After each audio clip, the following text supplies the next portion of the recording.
Good evening and welcome to Open Your Mind Radio. You have myself, Alan James. And you have myself, Stephen George. Very good evening. Good evening. It's Sunday the 24th of November 2013. A big warm welcome and hello. Now, we had a bit of confusion. We have to apologise. Last week I got my guests mixed up. And we were hoping to have Lark and Rose on, but I got confused with Lark in Texas. And so we will be aiming to try and get Lark and Rose on in the future. But for the time being, we have Lark and Texas on with us tonight. And we will be talking about Communitarianism. Now, you might be asking, what's that all about? Well, we're going to find out shortly with Lark when we talk to him. But we'll go through a few things first. And our communication channels are, Steve? Yes, Mary, communication channels, please. The communication channels are email info@oymireland.com, by phone 046 927 1212, and you can also contact us direct through the OYM chat room. Thanks very much, Mary. 046 927 1212. If you're going to call in from outside the Republic of Ireland, it's 00353 in front of that. If you want to ask questions to our guest this evening, you can ring in, or you can go on to the website oymradio.com, and on the left hand side you will see the live chat button. Click on there, log in, and you can pose questions there. You can chat quietly amongst yourselves, or loudly, as loud as you like. We're also going to be monitoring the MSI chat room as well this evening, so a big hi to everyone on the OYM chat and also on the MSI chat. We look forward to receiving your questions. Alan? Excellent, Steve. Okay, on short notice as well, we got contact information from Gary Heseltine. If you remember, Gary is an ex-detective constable in the UK Police Force. He runs the Prufos website for UFO sightings from the police. And obviously, if the police do have any sightings, he's the first point of contact. Gary's going to be on at 8 o'clock. He's going to give us an update on what he's been up to and what's been going on that side. So we'll look forward to talking to Gary as well. But as usual, just pick up on a few things that happened during the week and have a chat about them. Now, the first thing, obviously, and I'm sure you're all aware of it, is that Ben was in court on Friday. And the case has been moved now to dismissed till January 21st, I believe. That's Independence Day. It is. Ireland's Independence Day, yes. Every year. And so it's interesting that, they've moved it because apparently, according to the newspapers and the Irish Examiner, that they want to get more facts and deal with it. But I do think that they're trying to scapegoat Ben because of the fact he's involved with DDI and stuff like that. So best of luck with Ben. I'm glad it went okay on Friday anyway for him. And maybe January 24th is probably the right time to have a court case because everybody will probably be in town for the Independence Day anyway at the Mansion House. So depending on the timing of the court case, of course, you know.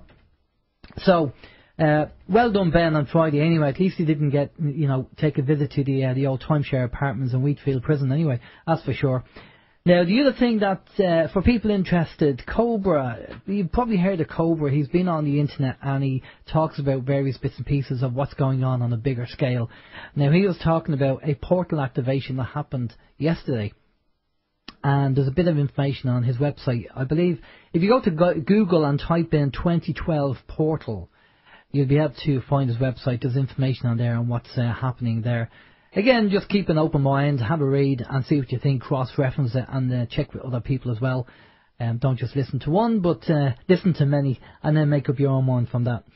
So we'll just see what he says after he hasn't put anything up there regarding the activation because it only happened last night. So I'm just curious just to see what he says anyway. So is he on a ship? He's not on a ship, no. All right. What's it? Portal. Portal. Yeah. Oh, not a porthole. Not a porthole. I thought he was on a ship. Not a porthole. Hello, sailor.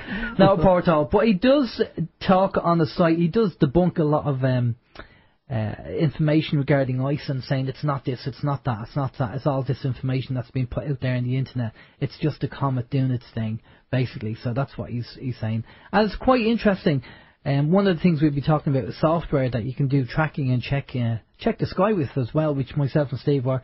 What happened was, when Steve was coming home from work, as you can say, we seen this very, very bright star / planet in the sky, and we thought, that's very strange, it's very, very bright. And we didn't know what it was. So there is software out there, if you don't know, if you haven't never come across this before, called Stellarium. And it's free software to download. It's called, if you go to the website, it's called stellarium.org. And you can download it, and it gives you all the information of all the stars and the planets in the sky and where they are. And you can zoom in and out and get all the information. And even Comet Iceland is on there with its trajectory of going around the sun doing the perihelion. So, interesting software for free. It's very good software. You know, it's great for the kids. You know, learning, you know, looking at the stars and all that kind of stuff. I mean, my son really liked it. He had a great play with it, just zooming in and out and tracking the stars and sunsets and all that kind of stuff. So it's quite interesting. You've downloaded that as well? I've downloaded it as well, yes, and I have it on my PC at home. And same scenario as Alan. I was at it for about maybe 10 minutes on Friday evening, just checking it out, and you can see all the different stars and the planets, and you can click on them. It gives you all the information. And well, I won't say it's a gimmick. It's not a gimmick, but it's fun. For someone like me, it's probably fun for about 10-15 minutes, and that's about it. Then I go, okay, been there, done that. I'll just wait for the T-shirt. But no, it's a decent piece of kit, decent bit of software for free or open source, whatever it may be. How accurate is it? I don't know. I don't know where they get the information from. Their information, but it was definitely worth having a look. Without a doubt, it's like looking at the sky from indoors. It's like having your own telescope, you know. But as I say, how accurate is it? I don't know, but it's fun. Well, it solved their mystery anyway. It was Planet Venus. It was Venus. So yeah. I mean, we were wondering what it was. We were kind of having a chat when I was coming home from work, and we were kicking it about. Alan could see it from his home, and I could see it from the car, and I wasn't sure if it was maybe icing or I didn't know what it was, to be totally honest. So once Alan got his teeth into the bit, he done his research, got the piece of software, and then we found out what it was. And then, sure, of course, the mystery is over then. Once you find out what it is, it's kind of, oh, it's Venus. Oh, okay.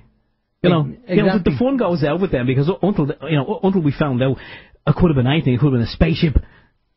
But no. Could have been something. Well, Chris on the chat facility just said there in the OYM chat facility about icing.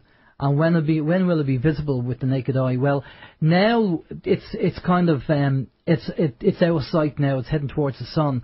So the next time we'll see it is when it actually does perihelion and it goes around the sun and it comes back. And on the 25th of December, it's going to be around the closest to the Earth, and we should be able to see it then. Fingers crossed. So, and if you look in between north and north, I think it's between west and north. In between that area of the sky, between west and north, that's where you'll be seeing icing after the perihelion.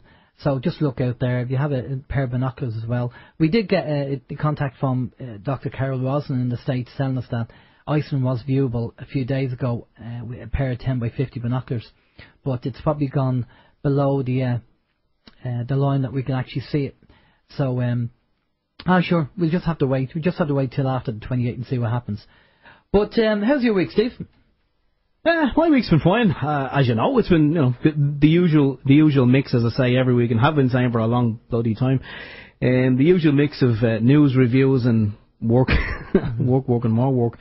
A couple of things during the week, just in relation to icing. Here we go again.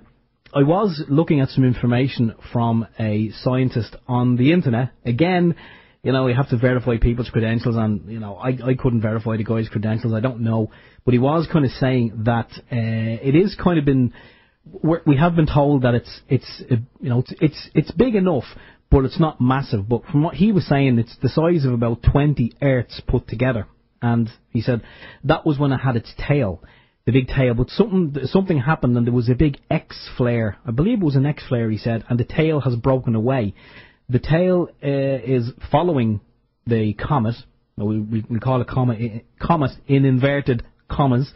The tail is still following, but he reckons now what we're looking at, the ice and the main part, if you like, is about the size of 4 Earths wide. So it's we're kind of getting led to believe that's about the size of a football pitch or something, or no, it's not. According to him and his research, it's a little bit bigger than that, like 4 times the size of Earth. Well, Okay. Yeah, so, it's going to do its thing around the sun. Well, it may do its thing around the sun. We don't know. For all we know, it could plough right into the sun and the game over. Game over, boys and girls, the next level. Who knows? Maybe it will do the perihelion, and maybe the dust trail or the debris, the trail of debris will come after it. And from what I've heard, again, if that does kind of happen and that follows the comet, then when Earth passes through the debris trail, it could be, what do we hear, 3 weeks, something like 3 weeks it could take. So we could be, getting all this crap rained down on us for a while. We could do. Again, keep an open mind, and we don't know. There's a lot of disinformation out there. There's people. I mean, you are admitting that obviously Iceland's there. It's obviously that's there, and it's heading towards around the sun. But what the effect will be when it comes back around with its tail, it's not the fact that Iceland will hit the Earth. It's the tail. And if you go to a few websites that are actually showing the actual tail, you kind of look at it and go, well, there's a possibility that we could get hit with a bit of debris there. You never know. So we just have to play it by ear. There have been people globally saying there's been an increase in meteorites actually falling. So again, just keep an eye on that and keep on the internet and keep checking it. Maybe that's why they want a big kill switch for the internet, so they don't want people to know that something might be happening. Exactly. Yeah. They want us kept in the dark, and they'll do anything for that to become a reality. And speaking of 9/11. Speaking of 9/11, okay. I came across some information there from your good friend, your good buddy Richard D. Hall on Rich Planet, and I hadn't seen his video before, but he's done a lot of work on 9/11. I know 9/11, it's in the back of people's minds. It's done, it's dusted, but some new video footage has come to light and it's been analysed. And there was one of the planes that hit one of the towers. From what he's seen some raw footage. There was some raw footage on one of the news channels. I believe it was Fox News, and in it you can see something. He said he called it the ball. It looked like kind of a rugby ball, or for those across the pond, like an American football. It was kind of that shape.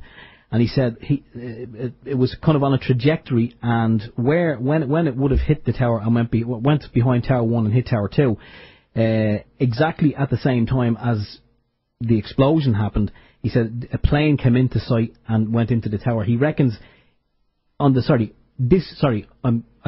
backtrack a little bit. The ball, as he called it, hit the tower and the explosion happened.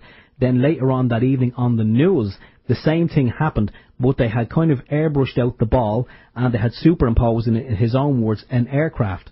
So he said the aircraft was never really there, and a lot of people on the ground on the day, when they were asked, what did you see? Some people didn't see anything. And he reckoned that there were people planted there to say there was an aircraft, because you know as well as I do. Well, you hear, it was an aircraft, and all of a sudden you're planting a seed into people's head. It's a great little video. I really enjoyed watching it. It's about 15 minutes long, and he does a lot of great work in it. But Richard E. Hall, I think it's richplanet.tv. The video should be on there. That's well worth a look. And the last thing that I was having a browse at during the week was, and I have it open here in front of me, it's called Bible Secrets Revealed. And this is only because I was having a conversation with my daughter during the week in relation to the Bible and religions, because she's actually kind of, I'm proud of her, she's following in the old man's footsteps. She kind of has a lot of the same beliefs. Well, she kind of, she thinks along the same lines as Daddy. So we kind of had a chat about that, and I'd done a bit of research, and I found this great little documentary, Bible Secrets Revealed. It kind of goes through all the bits and pieces in the Bible and who wrote the Bible and about questions in the Bible. And do you know what I found out, which I didn't know, and I'm going to leave it at this and I'm going to throw it back over to Alan. What I didn't know was that the Bible was originally written in Greek. Now at the time, seemingly, Jesus and all the people around him, they spoke Aramaic.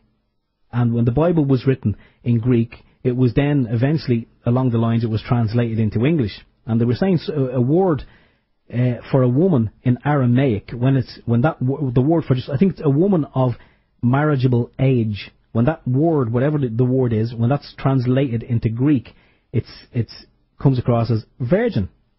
So then it goes along into English, and all of a sudden you have born unto the Virgin Mary. But they're saying No, that didn't happen at all. That was kind of, it was lost in translation, and there's just so many of these in the documentary. There's loads of them, of these little words, and they kind of say this is the original language, this is what it was translated into originally, and then by the time it got into English, it was a different word. And they say if you kind of correct all those little misspellings or the misreproductions or whatever the thing is, he said the Bible would read completely differently. He said some of the passages in the Bible were never actually finished. Like, he reckons that at one point in time, when the women came up to the tomb and it was, the body of Jesus was gone, he said they were afraid. And he said that was the end of that passage. There was no more after that. A gospel, sorry, not passage, whatever it was. But he said then, years later, it was added onto. Someone else wrote more onto it. Well, we had Stuart Strudlow on the show, and he said that most of the Bible was written by the Piso family. Yeah. And there was parts of the Bible written 200 years after the fact. I mean, if you did something, and somebody wrote about it 200 years in the future, I mean, how accurate are they going to be when it's word of mouth and everything else? Well, yeah, I wouldn't say be very accurate at all. I mean, okay, well, in this day and age, because, everything is reported on Facebook and the internet, there'd probably be some degree of accuracy. But Facebook for the Bible. Facebook for the Bible. Well, actually, there you go. He was actually saying, this guy, that there's so many kind of things in the Bible that, when it comes out as an app, the Bible is available for download on your iPhone or your smartphone as an app. And the app has a rating, he said, of 17. So you have to be obviously 17 or over. This is an American documentary to use or view this app, because he said some of the things in the Bible, they're kind of a little bit X-rated. No, not X-rated, but not suitable for children. Yeah. Anyway, look, that's it. I know we want to make the most of the time we have with Lark. So, how was your week? Well, I'm not going to go into anything in detail, and what I'm just going to say is completely nothing got to do with what we deal with, but just to let people know, when the corporate companies offer a service or a facility, they're not very keen on telling people about it. And I just found out during the week, some people probably will know this, but a lot of people probably won't. That and it's to some people it's trivial, but other people might benefit from it. SuperValu have this deal where if you buy one of their lifetime bags for 70 cents, right? Yes. If you damage that bag in any way, you can go back and get another one, and you don't have to go back and pay for another one. Right. But it's not something they're going to promote, because they make a lot of money out of the bags that they sell. So they're kind of keeping a hush-hush. And nobody's just telling anybody that. And I know it's completely trivial, but, it's a lifetime bag, 70 cents. Every time you bring it in, if it's ripped or damaged, they'll give you a new one, and that's it. You pay one fee. So you just go in and say, here, my bag's ripped, give us another one. Yeah, basically that's it. That's supposed to be a lifetime bag. But there you go. Anyway, I know that's trivial, but there you go. You might, whoever has a 70 cents bag, you can bring it back and... You still shopping in SuperValu? No. Oh, God. That's where you got the mouldy cheese, wasn't it? I'll tell you, you want to get a loan out to go shopping in SuperValu, the price of things there, it's incredible. Alan, I was in SuperValu today. Myself, herself, and the kids went shopping today. We had to get some groceries. This is completely a couple of seconds worth of information. We went into Aldi. We got half a trolley full of stuff in Aldi. Yeah. And it cost 44. I don't know what the cents was, but it was 44 euro for almost half a trolley worth of stuff. We then went in because there's a few things that you can get in SuperValu that you cannot get in Aldi, like vegetarian food. So we went in and got a couple of pieces that wouldn't have even filled a plastic bag. 31.75. Yeah, I tell you, it doesn't surprise me. I'm getting to the stage now that I can only window shop in SuperValu because it's getting that expensive. Yeah, I heard you were going around licking the windows in the butchers. That's it. Fueling at the butchers. Oh wait, let's bring in our guest. Our guest is a chap called Lark and Rose. Lark. No, Lark in Texas. Get it right. Get it right. Lark in Texas. Now, Lark has been involved in the United We Strike Radio Marathons and is a regular guest on the United We Strike Radio Marathon. And Lark is going to tell us now. I don't know anything about communitarianism. I think I said that right. I don't know anything about it. So we said to Lark, well, why don't you come on and tell us about it? It's obviously got to do with the powers to be and the law that they want to bring in. And not a lot of people know about this, but we'll find out more anyway. Good evening, Lark. How are you? Oh, I'm fine. Well, thanks for having me on. Yeah, thanks for... That's a bit of a tongue twister, that is. Communitarianism. Yeah, it's a nasty word. These multisyllabic words are treacherous. Okay, well... No doubt. Okay, tell us about who you are. who Lark is, and then tell us about this communitarianism. I'm going to get that. Communitarianism, Alan. Communitarianism. Here, have a load of my teeth. Well, of course, who I am is really unimportant. What's important is you and your listeners at this moment. I'm a man that's 59 years old. I happen to live in Texas. I've lived here most of my life. Texas comes from a Caddo Indian word, which means friend or friendship. So I come in friendship. Lark just happens to be my oldest family nickname. And so I honor it because I have lost all members of my nuclear family as of a couple of years ago. And so I'm very keen on the observations that I've made over the last several years about what is happening in the world, and I'm constantly astonished that many of the things that really matter are not discussed at all. Communitarianism is one of those words. You know, most of us are concerned with words like independence, autonomy, justice, property, and the like. Freedom and liberty. But this word, communitarianism, impacts upon everything, especially including those things in life that we hold dearest. Now, the only reason this word is even important is because a lot of times you hear the word as community. Everybody has their own conception, their own definition of that word community. But it's quite the buzzword these days. Perhaps you've noticed. Oh, community, yeah, we definitely. There's a big push, even in my daughter's school, about the whole community spirit. That's right. Yeah. And so what this is part and parcel of is what came out of the so-called Rio Summit, or the Earth Summit. Well, you're talking about Agenda 21, really. That's right. Absolutely. And Agenda 21 is just really only one part of a gigantic puzzle. But there is one all-encompassing ism, or school of thought, which has come to define what we call community law. And community law should be important to those folks in Ireland because it is what underpins, it is the legal foundation for the European Union. And it's much different than the law of the land that you are probably accustomed to. It is different. Now, they're overlaying this thing called communitarian law over and upon all national laws throughout the world. It's happening in the States, in Canada, throughout the Commonwealth, and in the UK, and of course in Europe. What they had to do was they had to bring together the case law from all the socialist and communist and capitalist countries to bring this about. One world government is actually one world management. National governments are being decentralized. Partnerships are being formed. You've heard of PPPs, public-private partnerships. Yeah.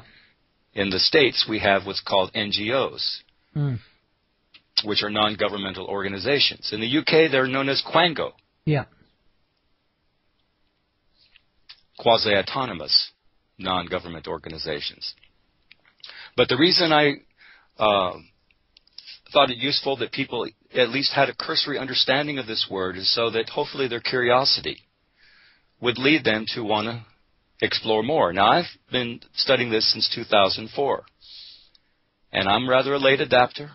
Unlike yourselves, I never even got on a computer till 2004.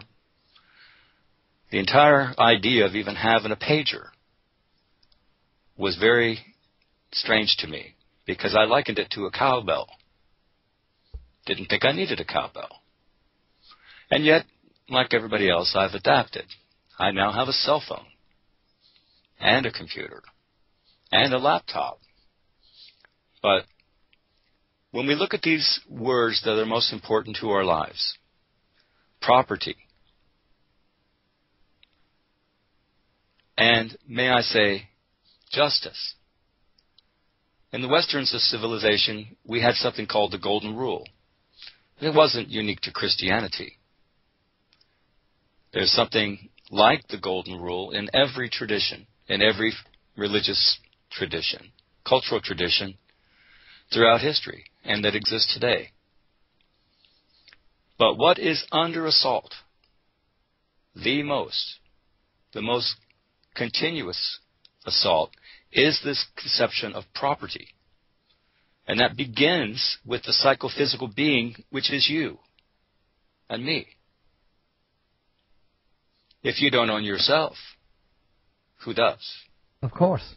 Yeah. If you can't own property and yet you're the property or the inventory of another or others, what does that make you? Well, this is boiling down to what we have been talking to people about registration, your volunteering to register, and giving them over your power to the government.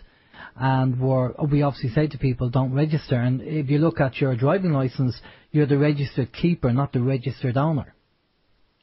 Oh yeah, and there's a lot of that out there. I try to even boil it down more. I know that. First of all, let me direct you and your listeners to an online repository for my research notes. And it can be found at larkintexas.blogspot.com. larkintexas.blogspot.com. And I titled this repository of research notes, Just an American. But it's spelled with two words that are not words at all. Because, as we understand, a lot of times this legal language, is also treacherous. Because what we think a word means doesn't always mean the same in the law. I'll give you a couple examples of communitarian law. There is something called quality of life. Quality of life. But this word is conflated with the word well-being, the hyphenated word. Now, quality of life, believe it or not, is a communitarian term. And you just simply have to look it up. Quality of life. And you will see that it is actually a product which is sold to you. And in a collectivist one-world state, if you don't agree with it, that's tough. However, there's always ways to get around things. Now, here's another term of art that is also communitarian. It's known as R2P. R, the number 2, P as in Paul. Or responsibility to protect. Responsibility to protect. You can look this up as well. Now, we think we know what these words mean, just at quick glance. But they have prescribed definitions and meanings under communitarian law doctrine. And it is different than what you suppose. Responsibility to protect was actually the pretext or the legal justification for the assaults of the Middle East following 9/11. Hard to believe. This is the legal justification used by NATO, the United Nations, the U.S. government, by Great Britain, to attack Afghanistan and then Iraq. But we know that this was the Hegelian principle, and it wasn't. That was given to the public as an excuse, but it wasn't really. Actually what it was the communitarian principle, which is a legal principle.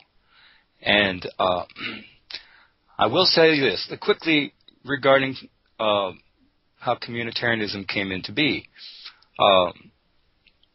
It is a synthesis of capitalism and communism, which means to say that you have capitalism, is the thesis, suppose, juxtaposed against communism, which is the antithesis, and that produces the synthesis.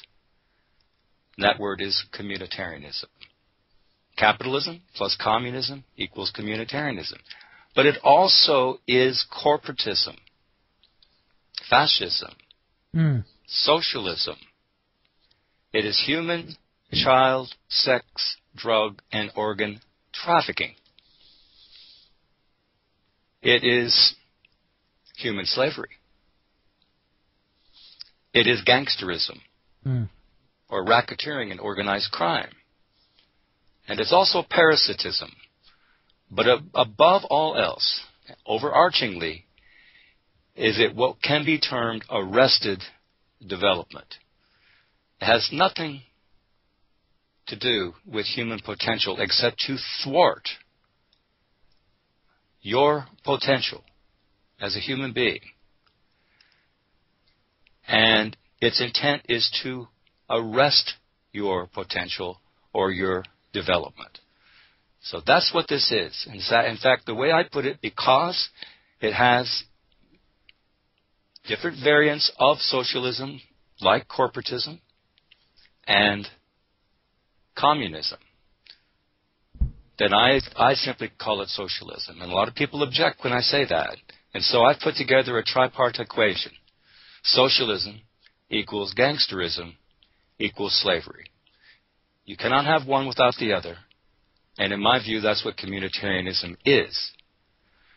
Now, because it also includes capitalism, let's bear in mind that capitalism has nothing to do with free markets, free enterprise, or freedom of assembly. In fact, communitarianism doesn't much like this word rights at all. They're more into things like benefits and privileges and immunities and protections. Rights is not a very fun word for communitarians. Well, they want the control. That's where we're going from going into the communism into fascism. Well, but with communitarianism, guess what? You get both. In fact, you also get British mercantilism, what we call free trade. And I did hear something. What's called neocolonialism, in fact. Yeah, I was reading something the other day about the Fabian Society and the whole idea of the communism and fascism. And the statement that was made was that fascism is the last part of communism. I don't know about that. You'll have to tell me where you read that. Yeah. The way I read it is Karl Marx, who wrote the Communist Manifesto in 1848. What did he say? But socialism leads to communism. He also said democracy leads to communism. And many keen observers, researchers, have pointed out that, in fact, democracy is communism. Well, democracy is gang rule, anyway. That's right. If you think about it, so what is we are looking at the moment we had direct democracy in our constitution, and it was taken out in 1922. And we have a government party, well, not a government, we have a party over here called DDI who are obviously trying to get DD back into our constitution where it should be, and obviously recall as well. Now, if you were to take away, we're supposed to have representative democracy over here in Ireland, like in the States, but we don't. Basically, we have a party whip system, and the top 5 people or 6 people control the rest. And they dictate what needs to be done, and they pass down the rules or the memo to tell the other politicians what to vote. So representative democracy we're supposed to have, we don't. We have a dictatorship. So what we need to do... Well, what you have today, Alan and Steve, is what used to be called a dictatorship of the proletariat, but in fact is today known as a dictatorship of the community. Now let me point out something to you about the Hegelian dialectic. This is a very important thing. If you go on the internet, type in, what is the Hegelian dialectic? You're liable to find this quote. Hegel's dialectic is the tool which manipulates us into a frenzied circular pattern of thought and action. Every time we fight for or defend against an ideology, we are playing a necessary role in Marx and Engels' grand design to advance humanity into a dictatorship of the proletariat. The synthetic Hegelian solution to all these conflicts can't be introduced unless we all take a side that will advance the agenda. The Marxist global agenda is moving along at breakneck speed. The only way to completely stop the privacy invasions, expanding domestic police powers, land grabs, insane wars against inanimate objects, and transient verbs, covert actions, and outright assaults on individual liberty is to step outside the dialectic. This releases us from the limitations of controlled and guided thought. You can find this quote also at an article online entitled 9/11 and the Rise of the Phoenix.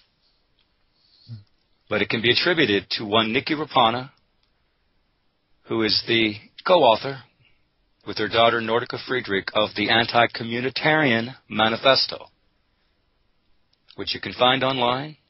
I highly recommend it.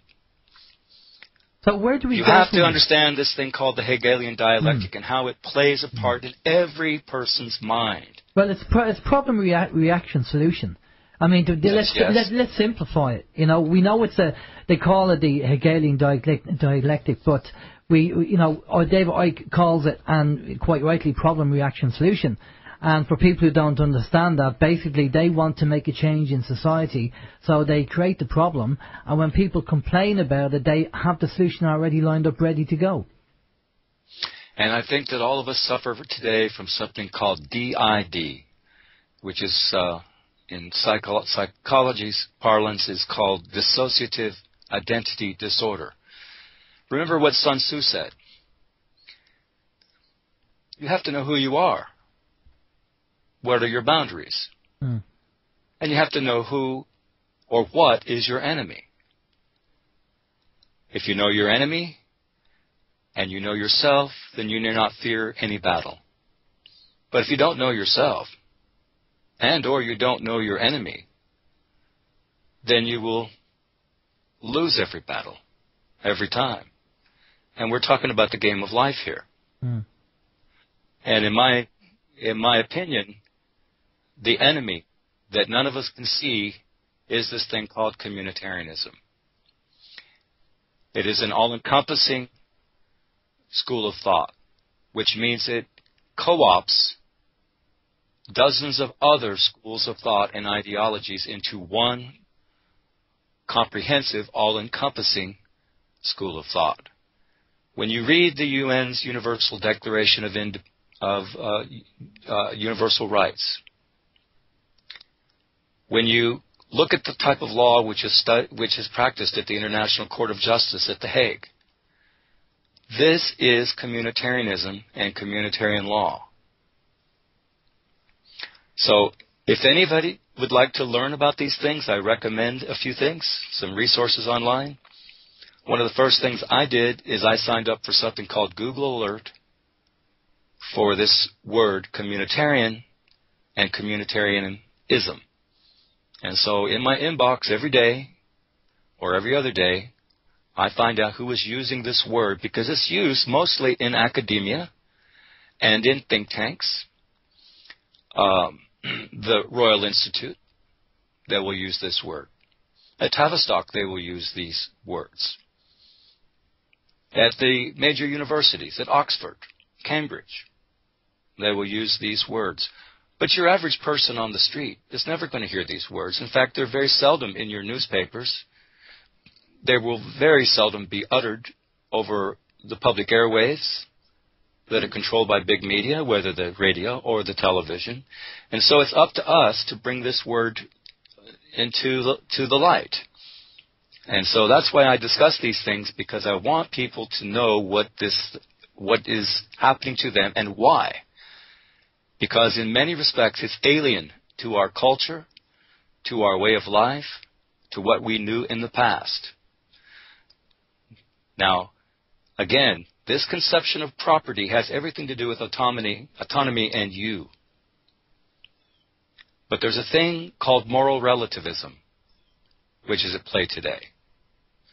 And we can criticize many aspects of Christianity, certainly. other religions, in fact, other faiths, traditions. Secular humanism, however, is the religion of the United Nations and of communitarian law. The thing that we know as the golden rule is going by the wayside because the communitarians want to adopt a more scientific stance, as they put it.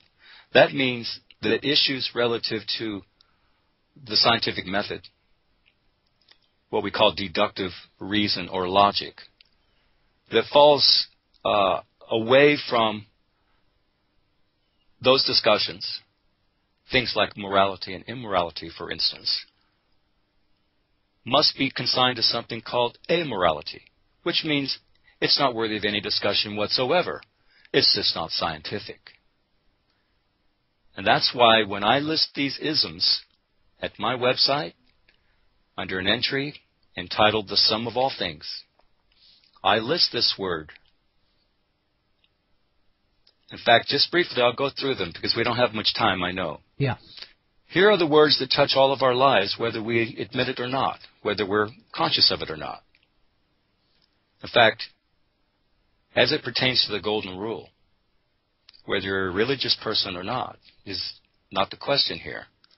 Where it concerns justice, our conception of justice, do we throw the baby out with the bathwater? Does not the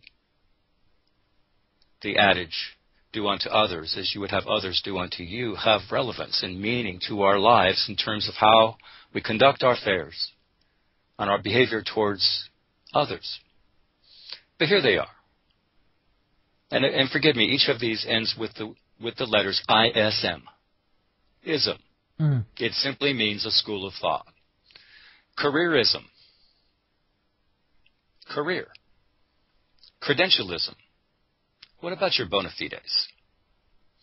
Malthusianism. Thomas Malthus. We have too many people. My goodness. Somebody has to cull the herd.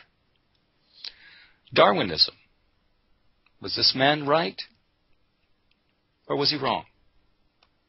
What about social Darwinism? How does that fit in with Malthusianism? Why are they consciously killing people, murdering people, poisoning people around the world, even in polite society, what the communitarians term civil society?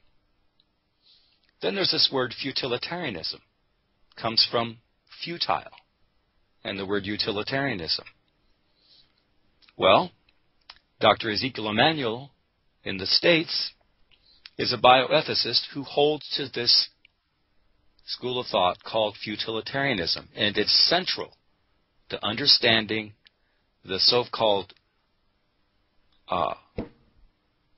Obamacare legislation of late that there's been so much discussion in the States about. Scientism holds that only science matters. Science will conquer all. Science is above all things. And then there's transhumanism. There's humanism, what we call secular humanism. A gentleman by the name of Paul Kurtz, K-U-R-T-Z, is the father of secular humanism. How many people have ever discussed that publicly? Then there's the word syndicalism. Now this comes from a French word and an Italian word. And it talks about the unionization and the pigeonholing of every member of a population into a group. The king of the syndicalists is a gentleman by the name of Anthony Judge. J-U-D-G-E. Look him up. The Bar Association is a syndicalist organization. In the States, so is the American Medical Association. The National Governors Association. It goes on and on and on and on. It is a trade unionist or a member of a professional trade association. But what's behind all this, Lark? Tell us, where do you want to go with this and what the solution is? Can you kind of, I know it's very hard in the time we have to probably do that, but where did you want to? Are you going to break down society? And obviously, the study of sociology is grouping people, putting people in certain groups. But and you're saying that all these people are in groups. I mean, is this their plan? They're going to like grade us in the group that we're in, and then obviously from there, you know, they'll decide whether we live or die or have whatever. I mean, what's the plan of attack? You know, based on Agenda 21 as well. Well, let me finish up this list real quick, okay? And then I'm going to go to exactly the answer to your question. Okay, I mentioned transhumanism and humanism and then syndicalism. There's also neoliberalism, progressivism, industrialism, utilitarianism, obscurantism, synarchism, nihilism, Talmudism, Kabbalism, altruism, and utopianism. Now let's go to the solution that you asked about. It goes to these very simple words. Because how we define them as individuals is very important to how we navigate this new cultural, social, and economic milieu that we find ourselves in. It's very different. And we will see, all of us, we are going to witness how this is going to impact our lives even more so all the time. However, I don't think we need be afraid of these things. We simply need to know who is our enemy. We need to know, as individuals, who or what is the enemy. And very often, it's like Pogo said during World War II. We have met the enemy, and he is us. But I say this. We have essentially 3 or 4 words that are really important to us in terms of how we lay a plan for our own lives. Because despite their plans, each of us has our own aspirations. We want to be autonomous beings. Most of us don't want to be evil people. But I can assure you that in this type of a society, our choices are severely restricted and narrowed. You either throw your lot in with the criminals, or you accept your slavery. Probably both. Again, socialism equals gangsterism. Well, it's very hard to break out of the system, though. It's very hard to break out of the system, and that's the way the system has been designed. It's very hard for us to break out of it. It goes to this word called the law. Now, I've broken this law thing down to one word. Once I understand this one word, whether that law is natural law, universal law, scientific law, and or spiritual law, I find it in this one word. And the word is counteract. Because contained therein is this word contract. Now, this is what I have found in my own research. There is such a thing as the essential elements of an honorable contract. And it is my opinion that most of us have forgotten what this thing is called an honorable contract. Now, I personally don't know anybody named we, us, they, them, the U.S. government, the state, the government, the community, or even we the people. And so I don't feel it honorable, nor even very smart, to contract with any such zombie creation with that name. Alan and Steve, do you know anybody named those names? No. What about you, Steve? Well, we have on the birth cert. We have our names on the birth cert in uppercase letters, but you know, I mean, that's just corporate fiction.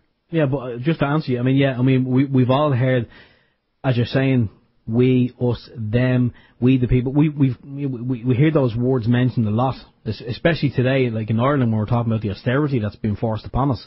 Oh, we the people and all, we have to do it, and it's all us and them. And yeah, I think I know where you're going. I mean, are you kind of, I could be wrong, but are you kind of saying that you are just yourself and you're not part of anything? You are you, or like I am me? Well, those words that we wear as labels around our neck, as if a serf's collar, they can come to define us in ways that we don't really welcome. But we're very unthinking very often, too. We think about the social contract. I know that, I grew up with the same kinds of lies and conditioning, social engineering that all of us experienced. But, when we sit back and we take a hard look at these things, we begin to see them, because all of us are very special beings. Probably we're all geniuses. We just haven't been permitted to express them, or we've permitted ourselves to be constrained behind bars, locked in boxes. Yeah, I totally agree with that. We have been controlled, we have been restrained, we have been, the opportunities are not there purposely because of the way the system's been set up. And we've been conditioned and controlled and brainwashed and all the other things that stop us from achieving what we are and who we really are and what we can achieve. Well, that's what I mean by arrested development. It is central to this thing called communitarianism. It's about control, yes, but in my view, it's about slavery. And the quicker we can come to grips with that, it's about mind control. Well, here's something you talk about slavery, and the book that just been released by the Common Law Society, we did get a copy and I had a read of it. One of the things that was inside that book was they gave an example of a plantation, a slave plantation, and you had your slaves that worked in the fields, and then you had your slaves that worked in the house, who were higher than the slaves that worked in the fields, and basically the slaves that worked in the house were actually treated that little bit better, and he had better clothes and a bit more money. And then the owner of the property would actually make sure that them slaves in the house would control the slaves in the fields, because if they didn't do that, they would lose all their perks. So basically that's what our society is. If you look at the people who are controlling us, it's not the people at the very top. It's the likes of the, things that we can't do. Like if you look at the Gardaí and I'm sure the Army and any organisation that's in control to stop people doing things, then they are the actual slaves in the house. And they have a vested interest in keeping us down, because they will lose what they're getting if they were to actually stand up against the owner of the property. Well, I think you're exactly right, and I know that, we call those bureaucrats over here. But you mentioned the Fabian Society earlier. H.G. Wells, of course, was a charter member. Now, he wrote a book in 1897 called The Invisible Man. Now, believe it or not, this was actually a utopian vision for the types of folks he associated with. They were looking for a society in which they could be indeed invisible. In fact, if you look back to the biography of a gentleman by the name of Bernard de Mandeville, from your country, from the UK, may I say, he wrote something called The Fable of the Bees. And he was an early inspiration for people like Adam Weishaupt, and for The Wealth of Nations, for instance. The division of labor theory was drawn from him. But if you look to this gentleman, and then also look to another gentleman by the name of Cotton Mather, these are the types of people that settled America, the Puritans, the Pilgrims. And then we can look back and we can see how this has progressed through history till we have the place that we have today. Let's not forget, H.G. Wells was also the same Fabian socialist who penned the New World Order in 1939. So I actually think that the Fabians had much to do with what we see today. Well, they are. United Nations, everything. That was their, they have a master plan, they have an agenda. And this is what I was reading about actually during the week, about, just briefly, nothing in depth, but that the Fabian Society had this all laid out, but down to, there's a book out there and their planned projection of things that they wanted to do from 1950, 1940s onwards. And if you look at the list of things they wanted to achieve, they've achieved most of them. They certainly have, and I might point out that when we look at this word industrialism, it goes much deeper than the link will take you to at my website. Because most of these are just to answers.com or Wikipedia entries so that the reader can become familiar with these words, so just a bit. Each of these words impacts each and every one of us. But when it comes to industrialism, we have to take a look at this word called cybernetics. And this is a word that was resurrected, if you will, following World War II by an MIT professor named Norbert Wiener. Mm. And he wrote some fascinating things regarding man and his relationship to machines. And don't forget the technocrats from the 30s. Well, you're looking at transhumanism.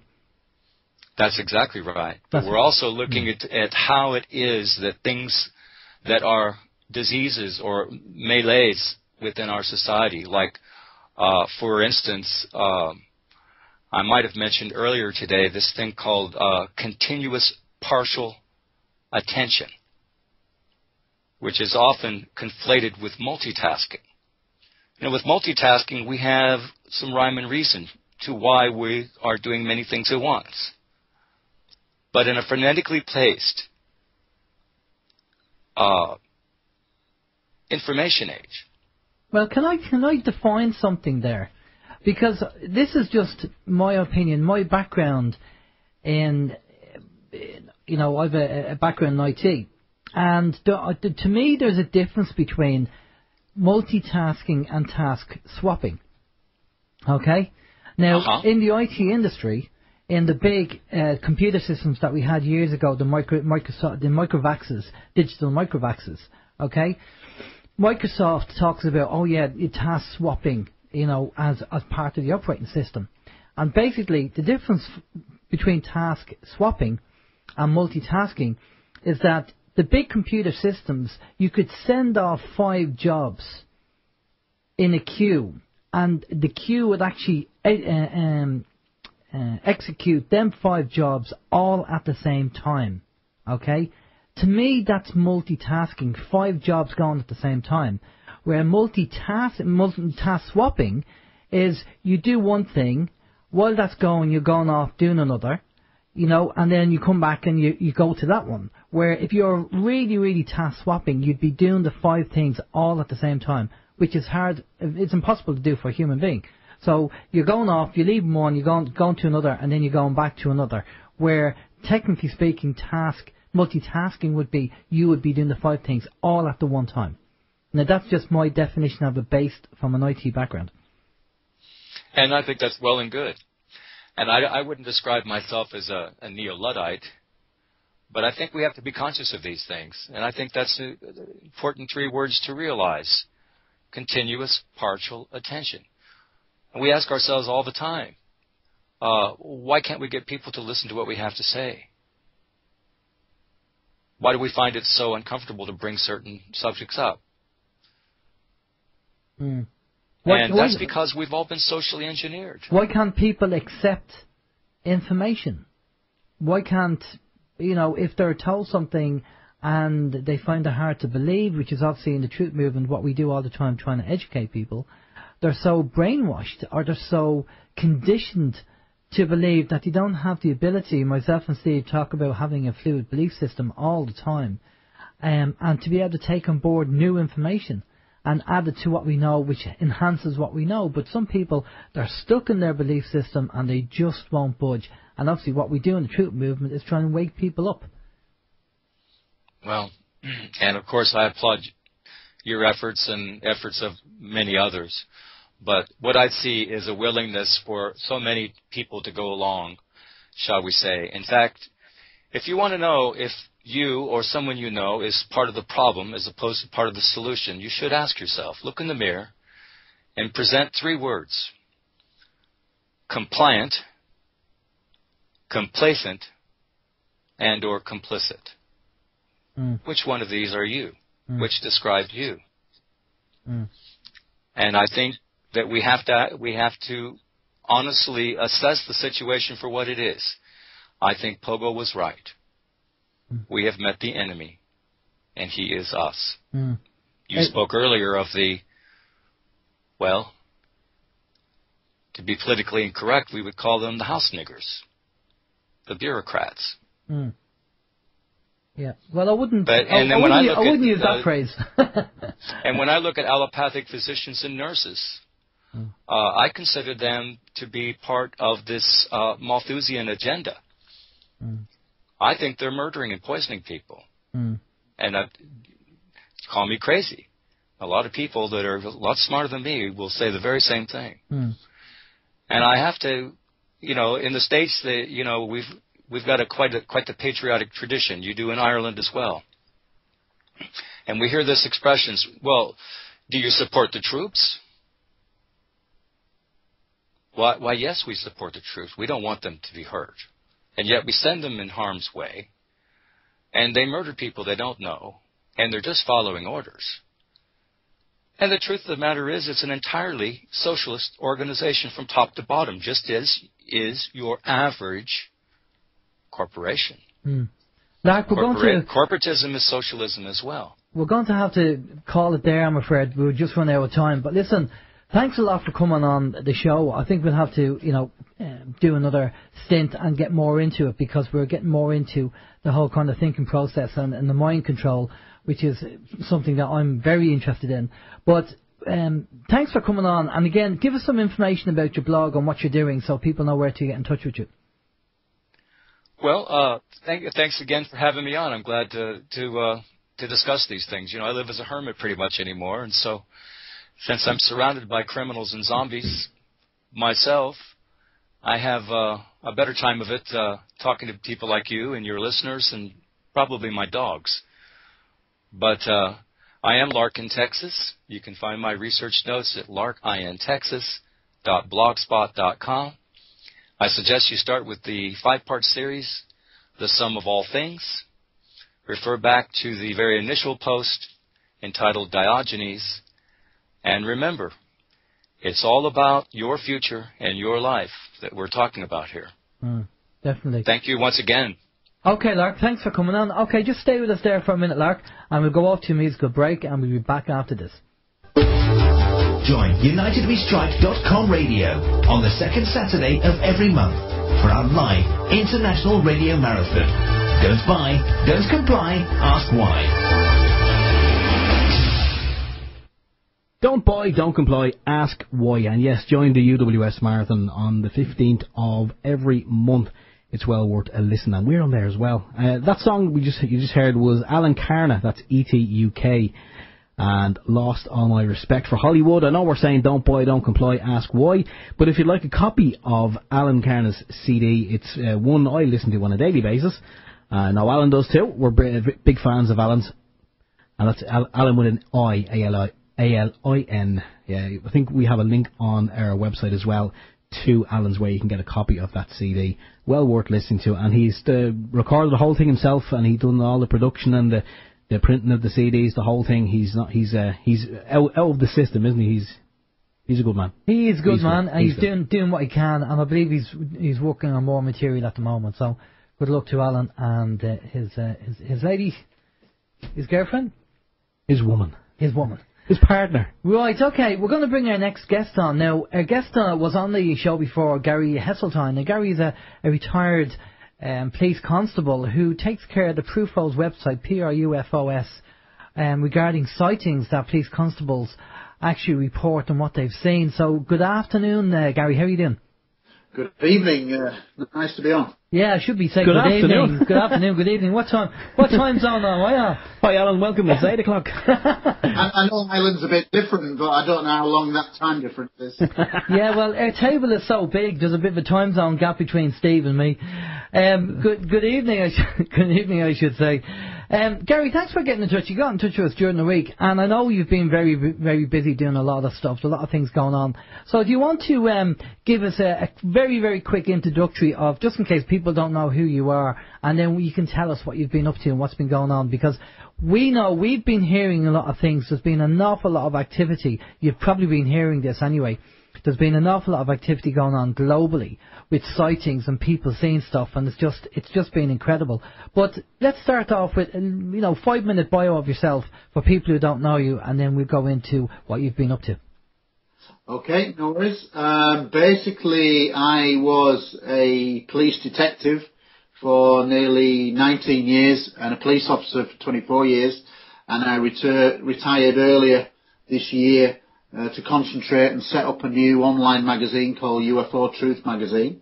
But my involvement in UFOs began after a sighting when I was 15, but it wasn't until I was in my mid-40s when I started to feel that I wanted to get actively involved.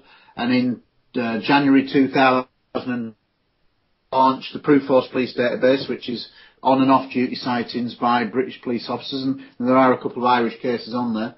And basically, that's how I've become known within the community. And as time has gone on, I now lecture internationally on it. And realistically, I probably am one of the most powerful voices that's pro-ET in the UK now. And that's why I decided to retire early and launch a new online magazine, which is really got off to a good start. It's bi-monthly, 96 pages. But what's really good about it is that over the last 12 years, I've pretty much met all the world's top researchers. And about a year ago, when I decided to retire, I approached many of them and said, I'd like to have a magazine where all the top researchers in the world freely give articles under one umbrella for the good of the subject. And that's what many of them have done. And, people like A.J. Javard, Roberto Panotti, Carl Nally, Dermot Butler in the Republic of Ireland.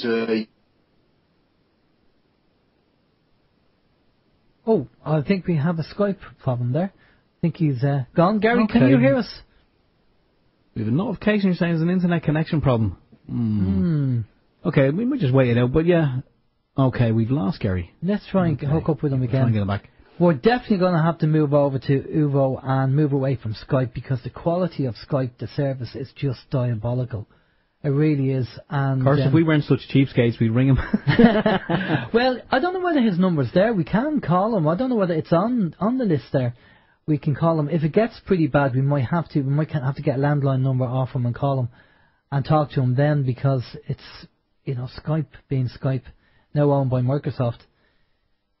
But it's interesting the amount of stuff that Gary has been working on. Now, we went to the actual seminar in May over in Washington regarding the disclosure, and it was a kind of meeting of the minds with everybody there. Stephen Greer was there, Stanton Friedman was there, loads and loads of people there, just talking about exposing what's been going on and the information that's been withheld. And there was an ex-defence minister of Canada was actually there as well, and he was describing what he's seen and what he'd come across when he was a Minister of Defence for Canada.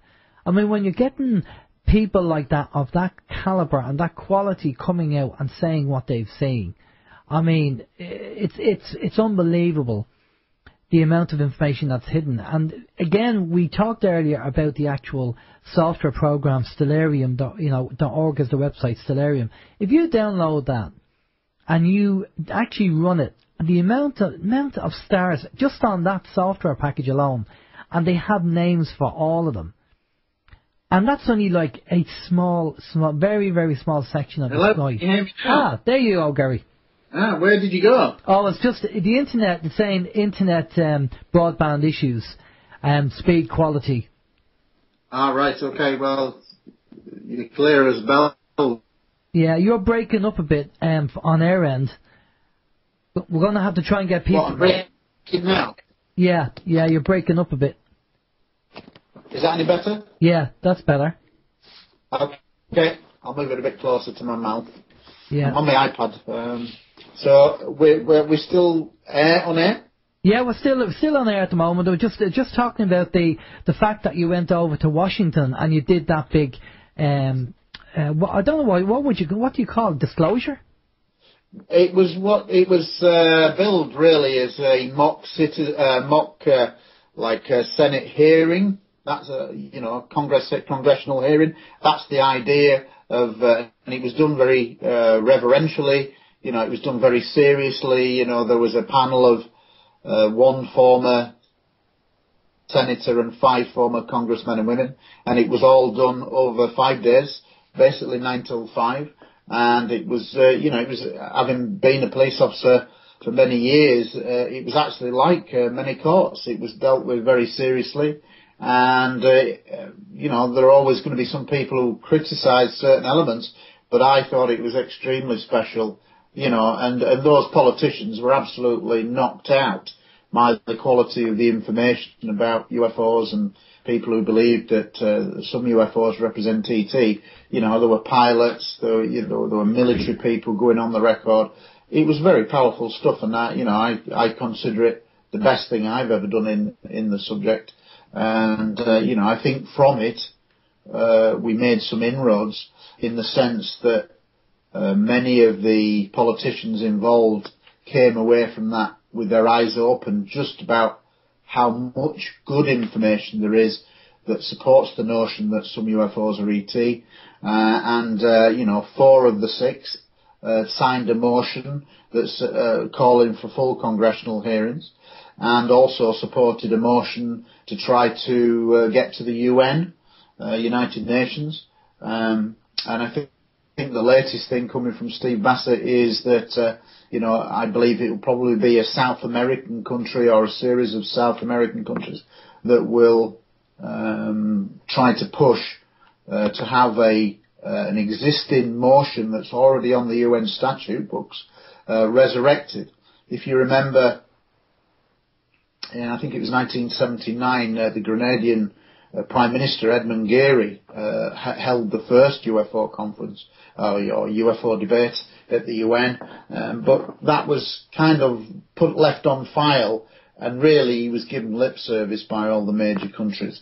But this would be different, and I think that if, as I suspect will happen, at least one South American country makes a motion to the United Nations saying that they want to have a full open debate on the merits of ET and UFOs, then that's all it would take. It only takes one country in the United Nations to table that amendment, and straight away you're into a really game-changing situation where there would have to be a full debate with all countries in the United Nations, and people, hopefully like myself and other experts, would come in and give the best evidence about police officers, pilots, military, commercial, radar operators, etc.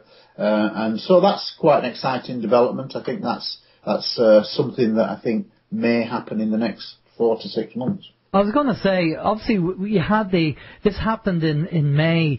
This congressional hearing happened in May, and we're now in November, coming into December, and we haven't heard anything really on the cards. Now we've heard time and time again. You hear people saying about Obama was just about. I mean, if you go over to certain websites, Zeta Talk being one, ZetaTalk.com. Nancy Leader says, Obama was going to announce and disclose things, but they shut him down and stopped him from doing it. Now, I'm not defending Obama in any way. I'm just stating what she's saying. Now, we are now a good few months down the road from May, as I say, in November, and there's still nothing that I can see that, I mean, how close are we to get disclosure? How close are we to get this? Well, I personally don't believe that it was ever going to be as quick as that. I personally think that when sites saying that Obama's just about to give disclosure, I don't believe that for the moment. I think there are so many things that are stacked against the countries going forward and admitting what they know. I think it's still 2 or 3 years away, but I think the goalposts are changing. Well, the question I have really with that is that the situation is, if the likes of the United States or whichever country, UK, whatever, don't come out and say something, and a South American country actually comes out and says it, and then everybody's going to look at these countries like the UK and America and go, you mean you knew about this and you've been lying all the time? So anything you say after this, we're just not going to believe you. Well, I think that is one of the problems that Steve Bassett anticipates, because I think he is desperate for America, who are the most secretive government in the world on UFOs, to actually be the first to acknowledge it in some way to try to negate the very negative feedback that will happen. Whenever disclosure comes, there is going to be an almighty backlash against the media and politicians, because they will have actively been playing a part in covering up the truth for 60 odd years. Well, that's going to be an incredible time. Also, you have to remember that you have these people who are, you know how much information you have on the people you spoke to, and look at the amount of ignorant people out there and closed-minded people out there who they don't research the information, they don't look at the information, but they always have an opinion, and their opinion is valuable. It's not valuable because they've not done no research, but they'll have a go. They'll give their opinion because they just don't have the ability to open their mind. Now, I know, obviously, in the current situation, the way it is globally, if you look at the scale of things, people probably being evicted from the houses are going to be a lot more important than what people think about ET and everything else that's going on. So how does that fit in? I mean, have people said to you, why are we worrying about this when there's people being evicted in the houses? No, nobody's ever really approached me with that kind of a question. Yes, in the short term, if you're equating to the fact that you've no money, no job, then it's the furthest thing from your mind. But I think if you look at the bigger picture, the vast majority of people will acknowledge that as and when contact is made or life is admitted on another planet, whichever one comes first, that it will be the most profound moment in human history. So it is important. And I think that one of the reasons why the truth hasn't been told is because of the knock-on effect on many things, not least armament contracts for the likes of America, in the sense of if Obama was to stand up and say, well, actually, we have known of the reality of these things for 60 years, and we can't get near them, their technology is way in advance of our own, so effectively we're defenceless, and then all the thousands of armament contracts and jobs that were dependent on those contracts really wouldn't be worth the paper they're written on. And I think that's one of the reasons, principally, why America doesn't want to admit that UFOs are real, because they are totally inferior in technology to ET that's surveilling the Earth. So you can understand the very powerful reasons that some people would not want to disclose. It is interesting to, this really goes down very deep. There was actual on Facebook, somebody posted up an ex-engineer scientist who works for the Skunk Works, and he was talking about stuff that he worked on in the 50s and 60s and what he was involved in, which was quite interesting.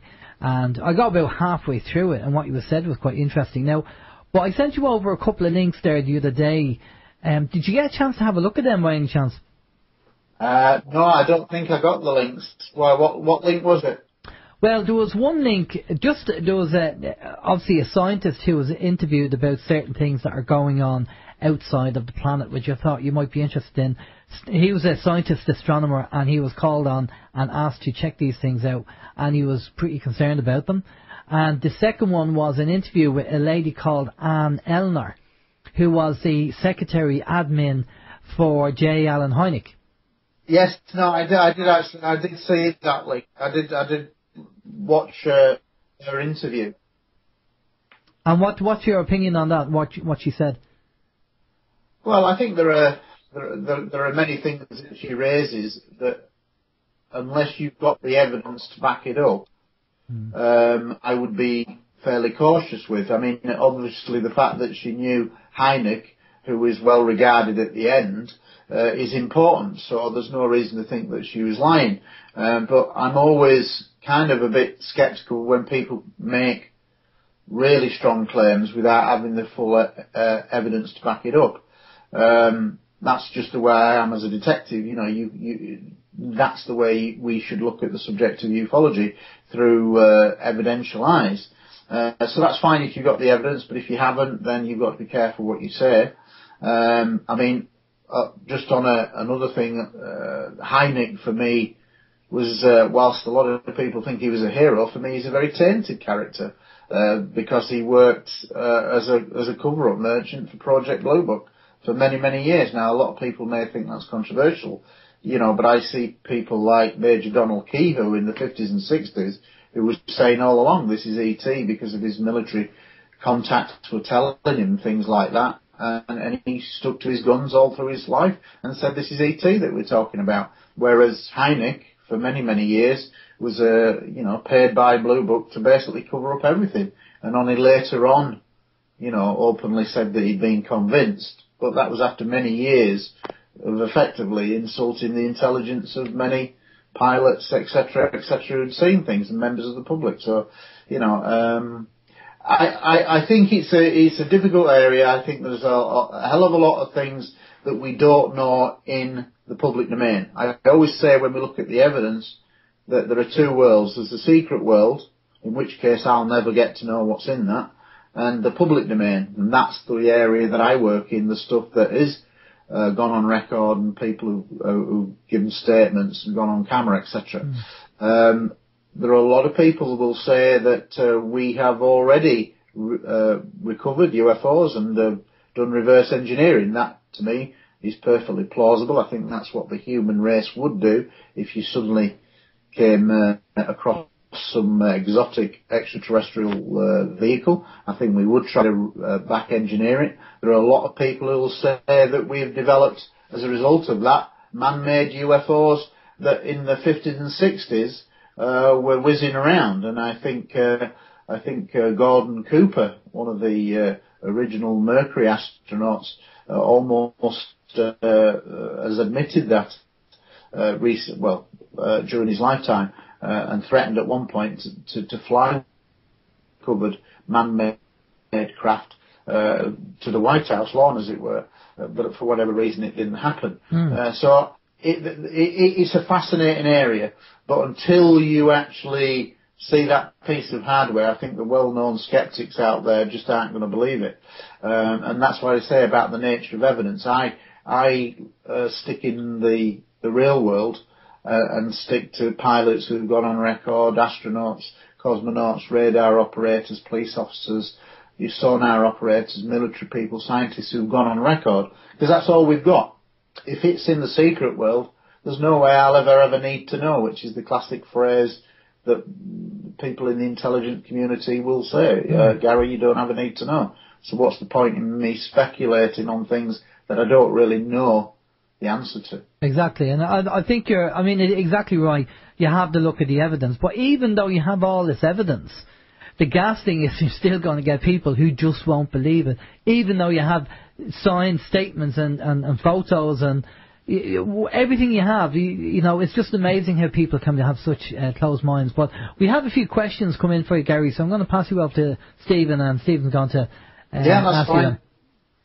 Okay, yeah, we have a comment. This comment came in a little while ago from Chris, and I have to say, based on what we've heard, say, from yourself, Gary, we've heard stuff about Stephen Greer. We even heard that a couple of days before JFK was taken out, the picture that he had allegedly asked for ET files or UFO files to be handed over. And all of a sudden then he's gone out of the picture. Now, is it connected? I don't know. But Chris reckons there will never be disclosure. The ETs are hand in hand with our controllers, thus don't give a damn about us. What do you think of that? Well, it may well be true. There are a lot of people who've been in the secret world who will say that there were agreements signed in the 50s and 60s with ET or agreed upon, and in trade-off with us getting some of their technology, they were allowed to basically do whatever they wanted to do, which is a pretty frightening scenario to me, and that's certainly not done with any thought for the public or the will of the people. And there may well have been times in just after the Second World War where it made perfect secret, but I honestly don't believe that is justified now. We live in a world now where the vast majority of people do believe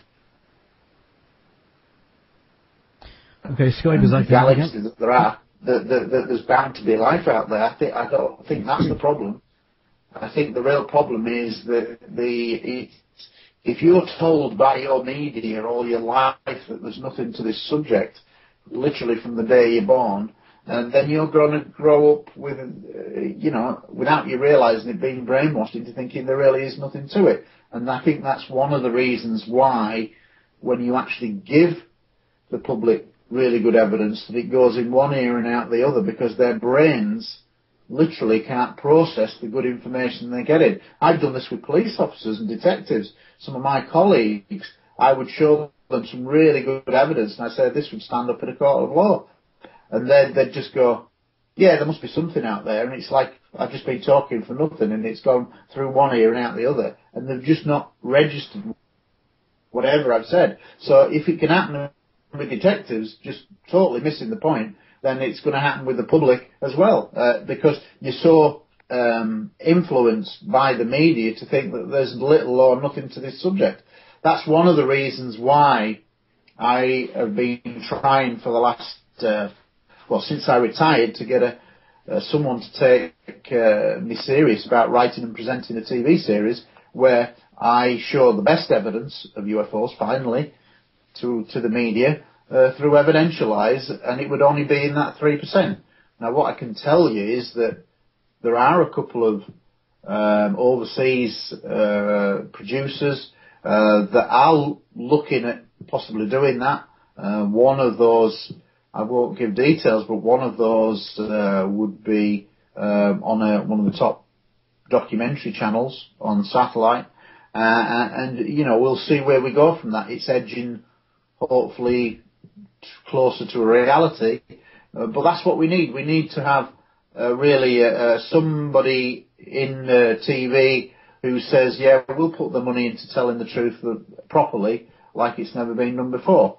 And, who knows, that might happen. But that would be a breakthrough if a major deal could be struck there, because it would give finally somebody with evidential experience the ability to relay it to the public in a way that it's never been relayed before. So that, there are people in various countries trying to do their own thing and making inroads. A.J. Javard with his U.F.O magazine in Brazil and the South American countries are making major inroads, and they've got, sit down, and have got everything, and and they're moving closer in South America to having, some prime minister or president come forward and say that ET is real, and that's going to be a game changer. So various people are trying to do various things to try to push that data disclosure forward. Whether it's this year, next year, 5 years, 10 years, I don't moving slowly forward, but the political will isn't there yet from the mainstream. But I think that will change. Okay, I'm not sure if you're still talking, Gary. We have lost your audio. Then again, mate. No, you're still talking. Am I on? Yeah. Okay. Yeah, we're okay. You're still there. You're breaking up a bit, and I did go back to there, but I'm not sure if we're okay now. We should be. So we'll continue. You raised a lot of interesting points there, Gary, about like someone even if someone was to take up this story and run with it and put it out on the media, and it was a well-respected TV channel or TV station, again, it's just going to be another documentary. I know, like, you could put your heart and soul and a lot of great information into it, but people have become so conditioned, and I'm sure you'll agree, that the media en masse has done a great, leaps and bounds above any documentary in brainwashing people. So unless then again, even if, let's say, your documentary went ahead, it was completely outed, and mainstream media ran a story, and let's say it was a story to say a prime minister in a country somewhere has come out and stood up, and he's on record as saying that there are ETs, we've been in negotiations with them for years, I'm going to make a full disclosure. And that would rock the world for about 5 minutes. Then I reckon, other countries or other powers that be would take this guy down, he'd be taken out, and there would be some cock and bull story put into the media as to his mental state at the time, and they would just, then with the old kind of, as we spoke earlier with our other guest about the Hegelian principle, they'd probably just engineer something to happen over here on the left-hand side. So while a few people may still be interested in, hang on, he just said there was an ET, there are ETs and they're negotiating with them, but then obviously people's attention will be drawn to some catastrophe that's, that may happen over here. But I mean, will there ever be a disclosure? I mean, my own personal opinion, I would love to see a disclosure. Everyone has their cards on the table, but I think, I don't know, my spidey senses say that there won't be.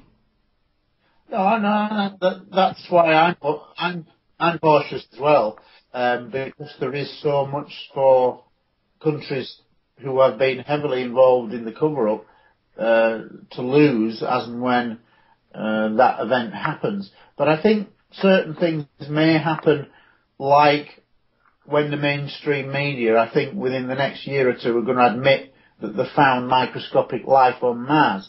Well, when the mainstream media finally does that, that will end all the debate about is there life out there, which has always raged in the past. Well, as soon as that happens, for me, it's the first brick in the dam coming out and the first trickle of water coming through that starts to weaken the dam, because straight away, if you've got life on 2 planets around a small star, and it doesn't matter what the life is, bacterial or anything, it ends the age-old question, there is life. And once that happens, that's significant in the mainstream, because it weakens the mainstream argument about ET, because obviously if there's life out there, then the odds are that if it's just 2 planets in our small star system, solar system, and we know it's incalculable the amount of stars in our galaxy alone.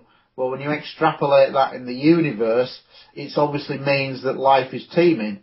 Now, as soon as you get to that conclusion that life is teeming around each star, sun, that there's a planetary system of 8 to 10 planets, of which maybe 2 might support life, look at the numbers and think, well, some of that life will have developed earlier than Earth life. And if that's the case, they may well have developed intelligence and technology way earlier than what mankind has. And if that's the case, all your arguments for travel and light years and distances, which the age-old astronomers stick to and cling to like glue, will just go out the window, because if you just equate to where we've come in technology in 100 years, well, where would we be in 1,000 years on Earth time? We certainly are not going to be riding around in petrol-driven cars and jet engines. So it's a ludicrous argument in my mind. Sorry, I was just saying about the petrol engine. We'll still be going around them if the oil companies have anything to do with it, because when you think about it, 100 years later, we're still using petrol engines, and I mean, technology has come on leaps and bounds. But the gas thing, Gary, is that even if life is found on Mars, and then it blows everyone's theories out the window because there is life, so therefore we have to assume that there can be life on other planets as well. People like you and me and Alan and other individuals out there will probably get very excited about this. We will be beaming, and we'd want to know more. But the sad reality is that even if this was announced on the 9 o'clock news or the 6 o'clock news, life has been found on Mars, a small little organism or a drop of water, which would indicate that, life is sustainable. But you think about it, most of the population in the UK or over here in Ireland, they'd see that on the news and they go, okay, right, what time's Big Brother on it, or I'm a celebrity? Because I'm not being a smart arse when I say that, because I have so much information, as do you, as does Alan, and a lot of other people, and it's varied on different subjects, and I try at home to share some of the information with my family. Only because I want them to know it, because I don't want to keep it to myself. I want them to know it as well. But even I've noticed it at home. I was sharing some information there yesterday on fluoridation, and I think it was something to do with the fluoride. And the kids couldn't get back to whatever they were watching. They just couldn't get back to it quick enough. And then again, I know they're only children, but they're of an age where it's important for them to know this stuff. And I think. When it comes down to, a family meeting or just a chat going on in the family, I think whatever Mammy or Daddy has to say should take precedence over the bloody Disney Channel. No, I agree, and I think it wouldn't mean that there would be a sudden rush for disclosure, but the significance in mainstream science would be huge for them to admit that they found life. And that basically means that they can never speculate in all these documentaries again. Then you'd have the next phase where scientists and astronomers who are still cautious would say, well, we may have found microscopic life, but is there intelligent life? So we'd probably move to that argument for a couple of years. But what I do think is that in mainstream science, the dam would be weakening, and it would be the first real step in bringing that dam down, because that age-old argument, is there life out there, would have been answered. And yes, it may take a few years after that, but it would be a significant step.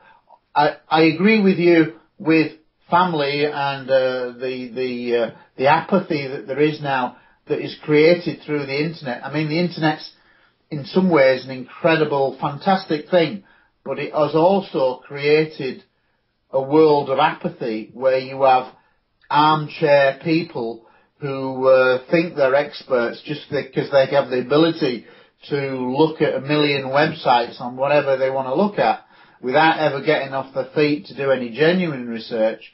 And unfortunately, this is what's happening. And one of the reasons why there is little or no activism now in ufology, where we need people to get off the bums and say, I believe in this and I'm going to set up a club like they used to. Now, funnily enough, in the last few weeks, I've been to a couple of groups that have only started or thinking of starting recently. So what it needs is you need people to actually come away from this apathetic, well, I'll just look on the internet. We need people to actually to actually take up a cause. And certainly this subject, and I think all subjects, suffer because of the internet apathy that you now have with just the massive wealth of information. But it's also the conditioning, Gary. People think UFO club, tinfoil hat wearing person who, is kind of a fantasist, I suppose, to a certain extent. This is the kind of attitude that people have. Now, that's from people who just don't know about the evidence. They don't look at the evidence. They're too busy watching I'm a twat, get me over here, and all the other, crap programs that they, Coronation Street, Crossroads, EastEnders. Oh, that's fantastic documentary. That's all obviously all fiction.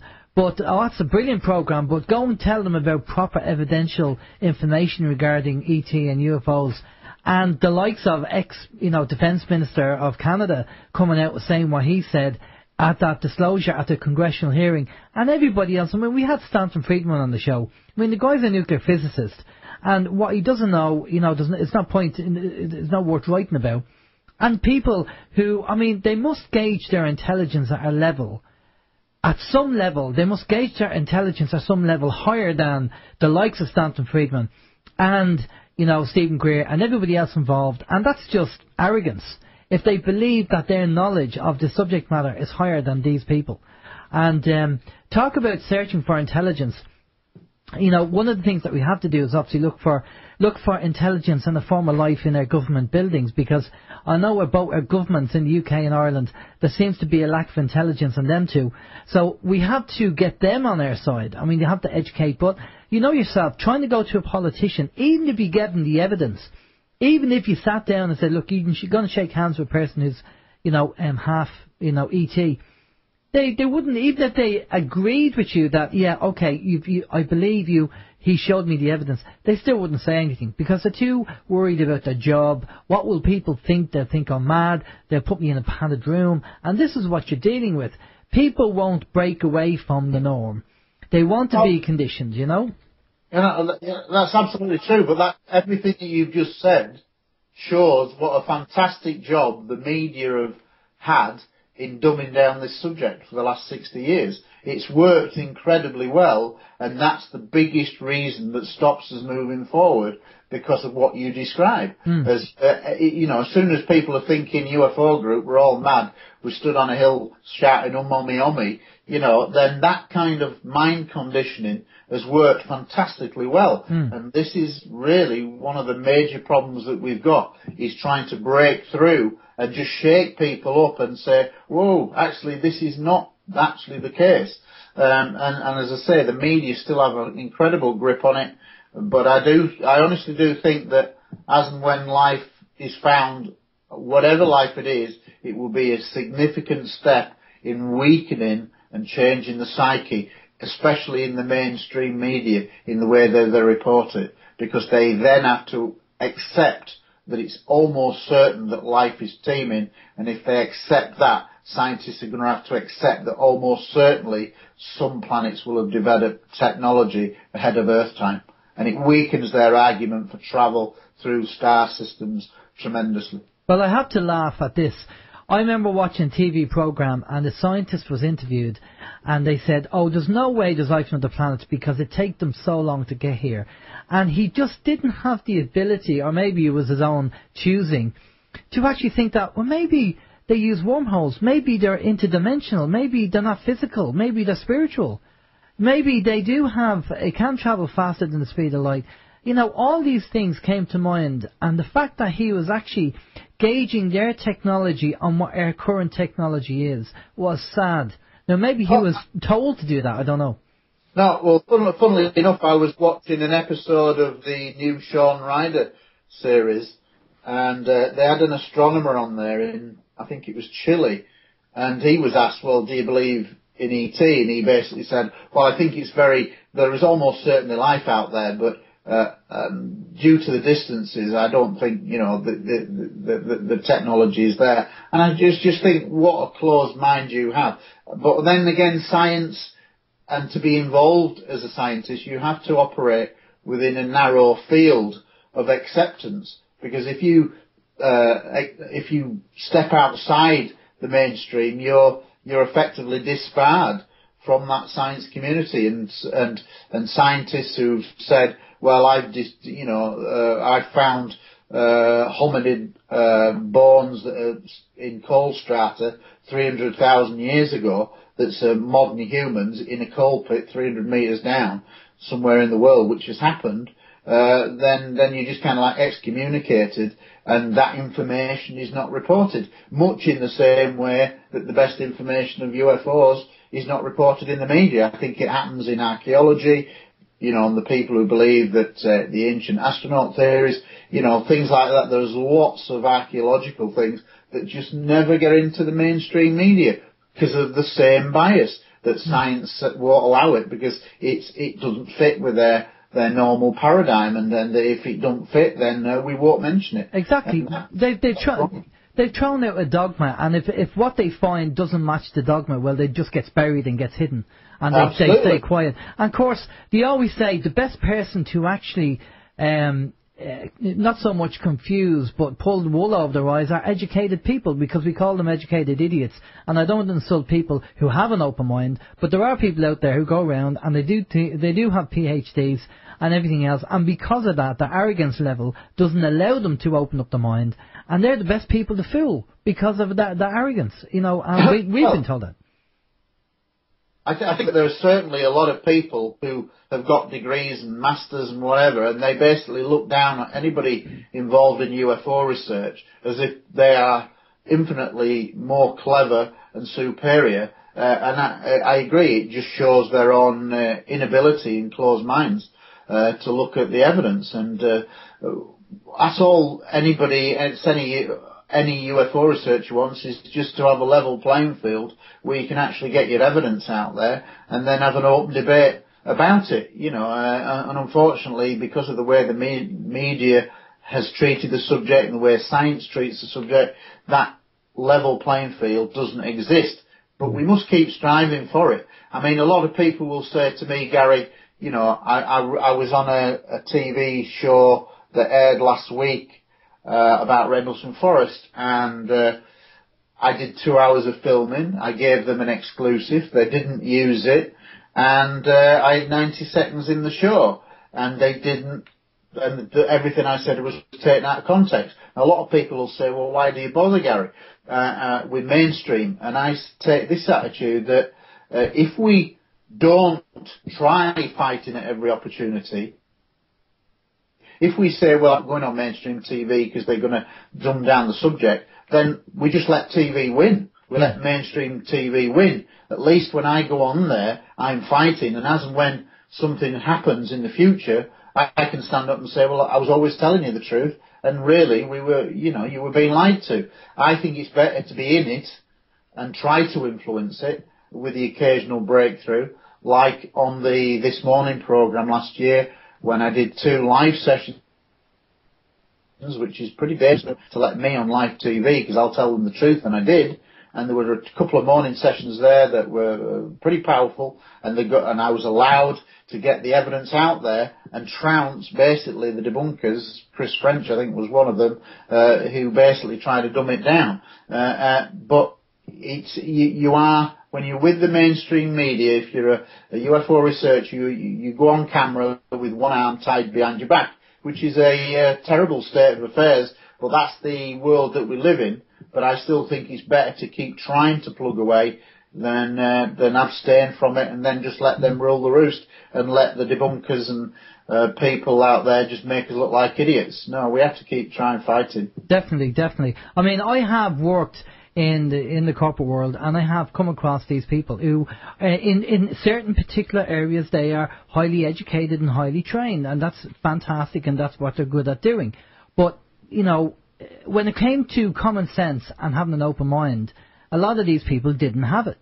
It's simple as that. I mean, that's just my own personal experience working in an environment with these people who are highly educated. So, because I worked in London, and one area in business, life sciences, that's where I worked. And these people had to be highly trained to work in that area, and I was there. And I'm not highly trained, not from an education point of view, but in my area of expertise I was. And that's the experience I come across.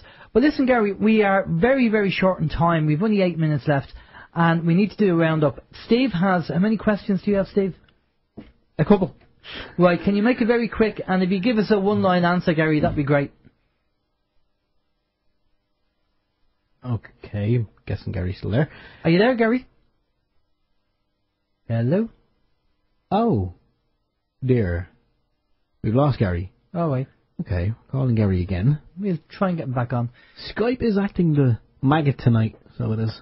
Well, maybe it's the subject matter that we're talking about. You know what it's like when you start talking about certain subjects that are quite sensitive. Yeah. The old Skype starts acting up, you know. It does. It's kind of funny like that. I can see Bill Gates on the other end, like, you know, pressing buttons, trying to do something with the actual broadband or Skype itself. No, so from what I heard, Bill Gates wouldn't be very technical. Yeah. But that was all the other guy, wasn't it? Was it? No, that's Apple. Oh, well, who am I thinking of? Oh, Steve Jobs. Sugar, sorry. Wow. That's a competitor. Oh, my God. I don't know my computers. There you go. Back to Linux. Okay, how are we doing with Gary? Okay, well, it's not looking good. It's not looking good. But okay, we just it's still ringing Gary there, so we'll just leave that going for the moment. But yeah, the question that one of the questions that we had was from Jim UK. Jim was wondering, is there a link between the chemtrails and Project Bluebeam? And Jim also reckons that chemtrails, Terra, Terra, forming the Earth for an ET takeover. And Jim reckons maybe not as crazy as it sounds. Well, I've heard all them, Jim. I've heard about Bluebeam. We were told about Bluebeam by Stuart Lowe, and obviously Carol Rosnan worked with Werner von Braun. He said that will be the last card. We've also heard information regarding chemtrails. In the chemtrails, there's a chemical that's the same chemical used in holographic equipment. So maybe they're using. I mean, I don't know whether our listeners have seen that city, the holographic city that they did in China or Japan, Steve. Yeah. I think.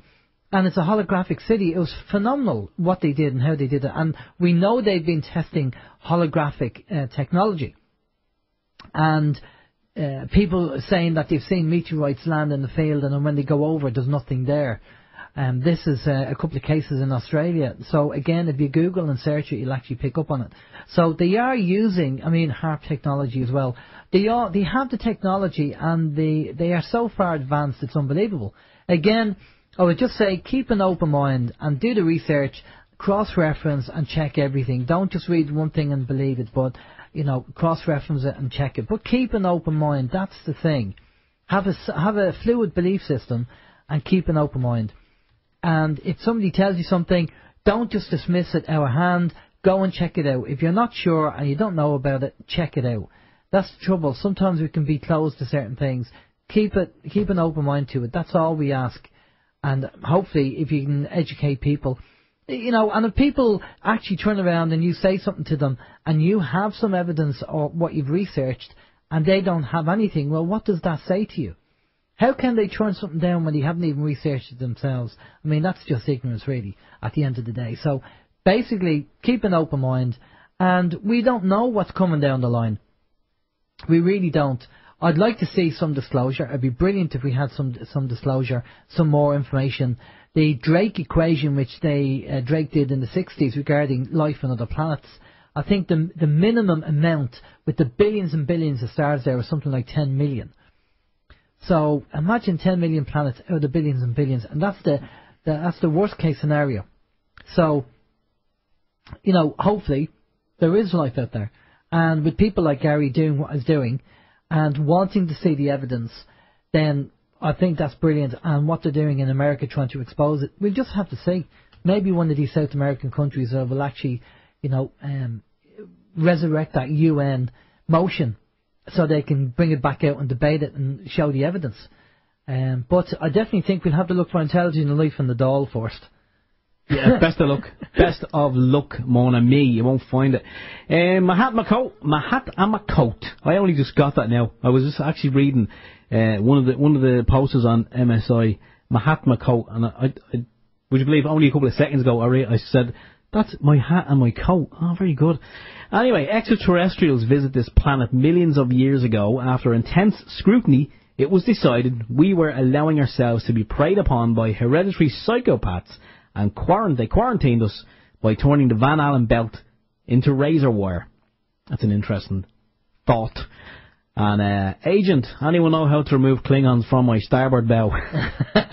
Scrape them off, Jim. Okay. I think there's some ointment for that. Okay, we have 3 minutes. Gary back here now. Oh, Gary. Well, very, very. We'll end up the show. But Gary, are we back with you there? You there? No. No, he's okay, we'll have to leave it. Okay. Gary did send over the magazine that he produced, brilliant magazine, recommend you get it, and loads of information there, loads of interviews, top-notch researchers there. Check it out, really, really good magazine. But we've only got 2 minutes left. For myself, next week, guest-wise, I'm kind of up and down. There's two kind of things going on at the moment, so we'll see what happens. Just keep an eye on the schedule on the website, and we'll let you know what's going on regarding guests. I'm still kind of confirming, and I'm going to be talking to one tomorrow, and we'll see where we're going to go with that. But for the time being, take it easy, stay safe, And if there's any news, let us know. Send us a link. From Alan James, take it easy. Bye-bye. Okay, and I'm going to sign off as well, as I do at the end of every show. This one from Keenan on the chat, and it's beautiful. Yeah, I don't know if you've seen it there, Alan. It's open your mind, open your eyes, look to the skies, realise. That is brilliant. Keenan, fair play to you. You've just become our the new scriptwriter here for OYM. Okay, anyway, it was good information. We're going to sign off now. We're going to see if we can hook up again with Gary just to see what exactly happened there. So anyway, yeah. You were saying yeah. Okay, so from myself, Stephen George, we'll do it all again next week. So until then, take care. Bye bye.